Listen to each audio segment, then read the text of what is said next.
Hello guys, this is Kamal Garg from NIT Rourkela. आपका हमारे channel में स्वागत है।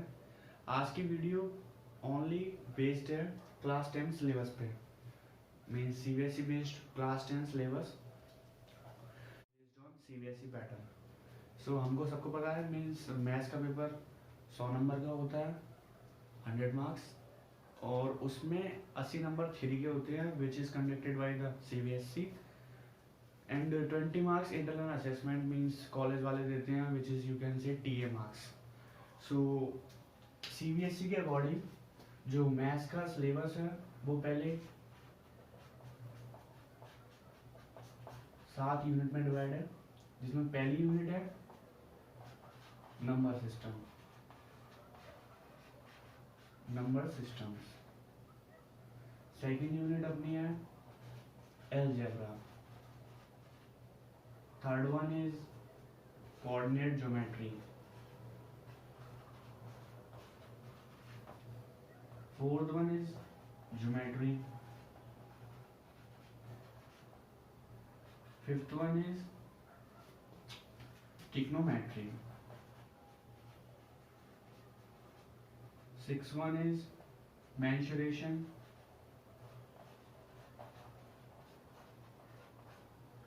and seventh one last is statistics and probability.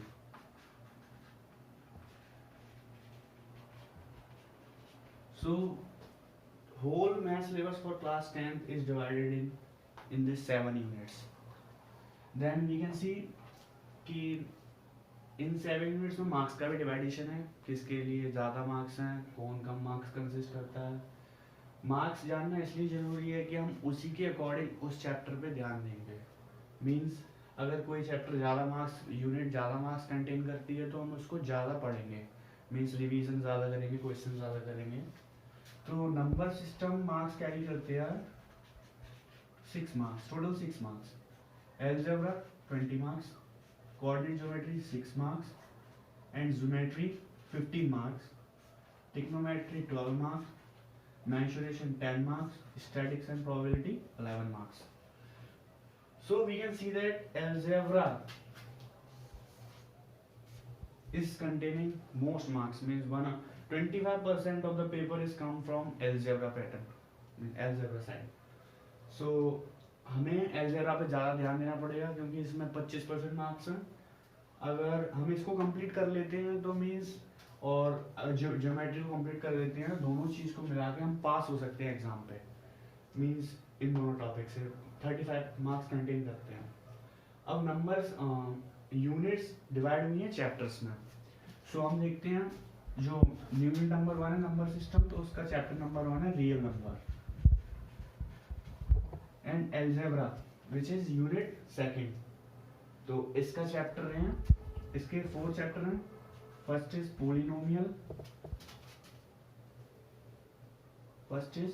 Polynomial, second one is elemental linear, means pair of linear equations in 2 variables, and third one is in algebra, third one chapter is quadratic equation, fourth one is arithmetic progression. Then coordinate geometry is consisting with only one chapter, means which is lines in 2 dimension, and geometry is consisting with 3 chapters. First is triangles, second is circles, third is construction.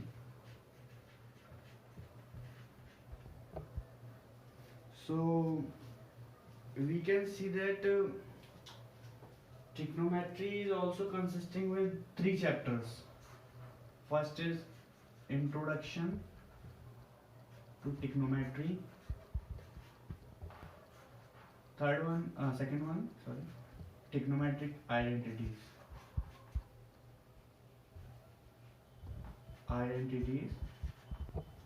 And third one is height and distance.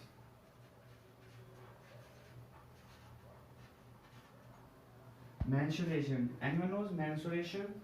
Mensuration में हम किसी भी object को एक means एक shape से दूसरे shape में चेंज करते हैं, या फिर किसी भी शेप का area, volume, anything else means dimension पता करते हैं. तो मेंसुरेशन में आता है, फर्स्ट आता है area related to circles,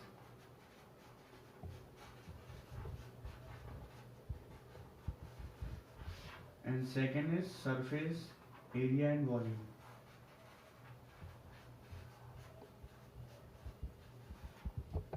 and seventh one is statistics and probability. इसमें आते हैं दो chapter, statistics and second one is probability. So अब मैं इसमें बताऊंगा मोस्ट इम्पोर्टेंट चैप्टर कौन कौन से हैं जिससे सीबीएसई में हर एक साल क्वेश्चंस पूछे ही जाते हैं. तो most importantly question quadratic equation से बहुत आता है एंड पॉलिनोमियल. और कोऑर्डिनेट ज्योमेट्री में एक ही चैप्टर है, वो मोस्ट इम्पोर्टेंट है, उसे हम पढ़ना ही है. ऐसे real number most important chapter है. और ज्योमेट्री में कंस्ट्रक्शन से तो एक क्वेश्चन आना ही है which is consisting with 5 marks. उसमें हमें कंस्ट्रक्शन में क्या है, किसी भी ऑब्जेक्ट मीन्स किसी भी डायमेंशन के वो बोल देंगे, हमें स्केल, कंपास एंड प्रोटेक्टर से हमें उसको कंस्ट्रक्ट करना है with the free hand. Okay. Trigonometry में height and distance is the most important topic in 10th class. Height and distance, इससे हर साल क्वेश्चन आते हैं, कभी कभी दो भी आ जाते हैं, और मोस्ट इम्पोर्टेंटली एक तो आना ही है.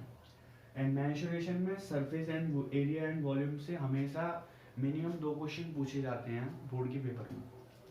And statics and probability, statics से एक क्वेश्चन बनता है, बट प्रोबेबिलिटी से कभी कभी 2 क्वेश्चन भी बन जाते हैं. और प्रोबेबिलिटी इंपॉर्टेंट टॉपिक है जो 11th और 12th में भी बहुत हेल्प करेगा.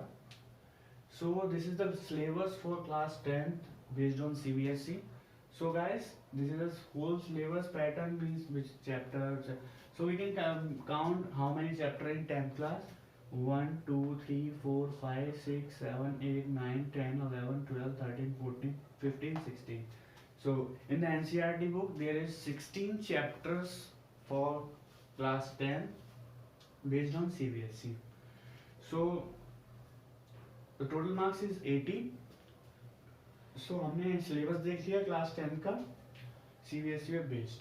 सो अपने फ्रेंड्स को बता दें, share with your friends and subscribe my channel. अभी किया नहीं है तो सब्सक्राइब करें चैनल को और like the video and press the bell icon. अगली वीडियो हमारी first chapter number of system real number based होगी. I will teach like this in efficient manner. हम क्वेश्चंस भी सॉल्व करेंगे हर चैप्टर के. हम NCERT की हर एक एक्सरसाइज का हर क्वेश्चन पर क्वेश्चन सॉल्व करेंगे यहाँ पर बोर्ड पर. ओके. सो जो भी आपके फ्रेंड्स हों उनसे बोलिए कि ये पूरा 10th क्लास पढ़ सकते हैं in with in 2 months. So that will help in your examination which is coming. So thank you guys, please subscribe my channel. So thank you guys.